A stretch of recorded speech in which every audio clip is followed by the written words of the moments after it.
नौकरी पटैले बटे छोकरी रे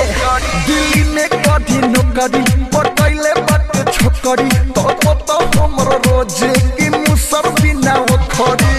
सखी रे सैया बिनु लागे ना मनावा कौना रे सब दिन कौना रे छौरी कौना रे सब दिन लुभा गइले रे हमर हीरो सजनामा कौना हीरोइन पर भूल गइले हमर हीरो सजनामा दिल्ली में कभी नौकरी पटैले बटे छोकरी रे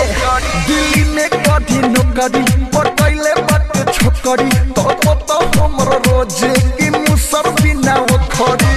सखी रे सैया बिनु लागे ना मनावा कौना रे सब दिन कौना रे छौरी कौना रे सब दिन लुभा गइले रे हमर हीरो सजन